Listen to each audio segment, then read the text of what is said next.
الشيخ صباح، ارحل من الكرسي بكرامتك، ما عندك جديد غير التجاوزات والانتهاكات. 7 حكومات متجاوزة ومرفوضة من الشعب بجميع فئاته، وأن تعيد تعيينها تجاوزيا معاندة منك للوطن والمواطن، وناتجها أقول لك ارحل بكرامتك قبل وصول أحداث تونس ومصر واليمن وليبيا لكرسي حكمك وشلعك منه غصب بلا طيب.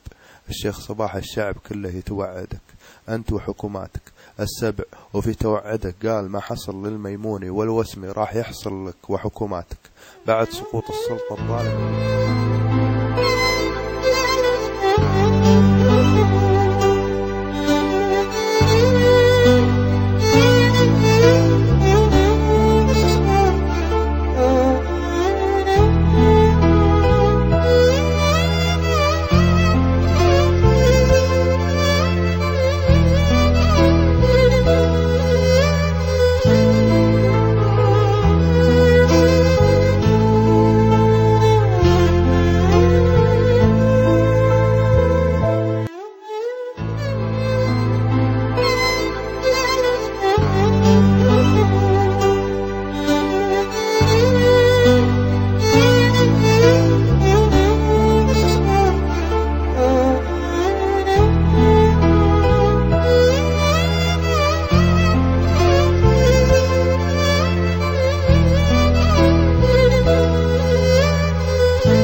يا الديرة اللي ما لحق ضيم السنين عيالها، عمار يا دار السعد، عمار يا شمس النهار، يا ديرة شيوخ عسى ربي يطيب فالها.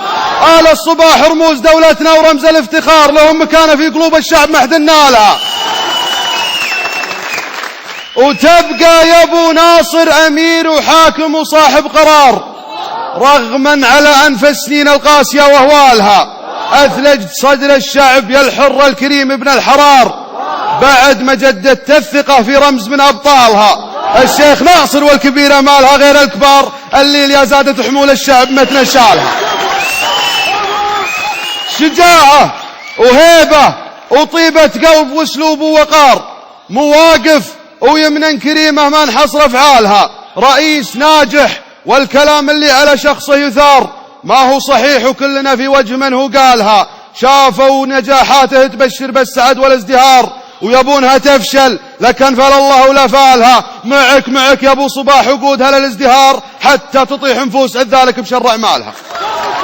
لو حصل مهما حصل لا ما نبيع حبنا لشيوخنا آل الصباح.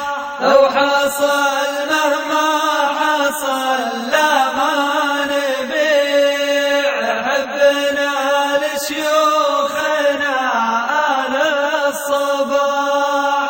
في ختام القول شاركنا جميع